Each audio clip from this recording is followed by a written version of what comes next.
एक इंसान मिलकर अगर रेप करे तब उसे हैवान कह देते हैं, दरिंदा कह देते हैं, अपराध कह देते हैं। अब सोच कर देखें, वही सेम काम एक 13 साल की लड़की के साथ 32 लोगों का एक ग्रुप करे और सिर्फ एक बार नहीं बल्कि उसके साथ ये सब कुछ 5 दिन तक होए, तब आप उसे क्या कहोगे? हम सब मिलकर मर्दों के लिए आवाज उठा रहे थे, तभी राजस्थान के एक इलाके में ऐसा हुआ जिसे सुनने के बाद आज रूह कांप जा रही है। राजस्थान के एक इलाके में एक 13 साल की छोटी सी मासूम सी लड़की जिसे 32 दरिंदों ने मिलकर 5 दिन तक नोचा। 5 दिन, ये सोचकर ही डर लगा 5 दिन में उस मासूम सी लड़की पर आखिर क्या बीती होगी।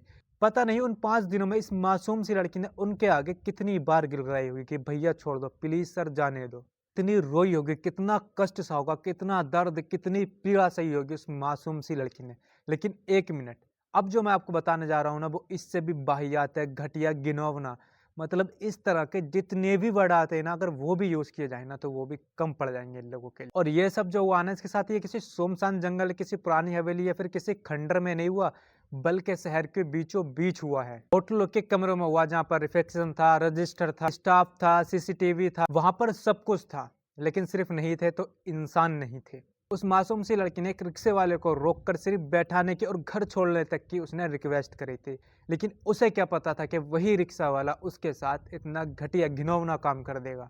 इस तरह से, जिस तरह से मंडी में किसी जानवर को बेच दिया जाता है और खरीदने वाले कोई भिखारी, भूखे नंगे, शराबी, जुहारी, गंजाड़े ये नहीं थे, बल्कि होटल का मालिक था। और उन 5 दिनों में वो लड़की चीखती चिल्लाती रही। जब दर्द ज्यादा बढ़ जाता तब वो दरिंदे उसके मुंह में शराब डाल देते थे ताकि उस लड़की की चीखें कमरे से बाहर ना जाएं। लेकिन इस सब में पता सबसे ज्यादा अजीब बात क्या है? उन 32 लोगों के नोच जाने के बाद भी वो लड़की जिंदा है।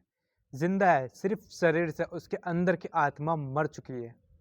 क्योंकि स्कूल का बैग, खेलने की मस्ती, माँ का प्यार, दोस्तों के साथ घूमना फिरना, ये सब उन 5 दिन में उन 4 होटलों के कमरों में उन 32 लोगों ने खत्म कर दी। और इससे बुरा जानते हो क्या? मेरा और आपका रवैया। क्योंकि हम लोग क्रिकेट मैच जीतने के बाद रोटों पर उतर जाते हैं। इससे बड़ी दुख की बात यह है कि जब ये खबर हमारे सामने भी आ चुकी है, उसके बाद भी ना तो हम रोटों पर उतरे, ना हमने कैंडल जलाई, ना हमने प्रोटेस्ट करे, ना किसी सोशल मीडिया के बड़े टीवी चैनल पर न्यूज में ये बताया जा रहा है।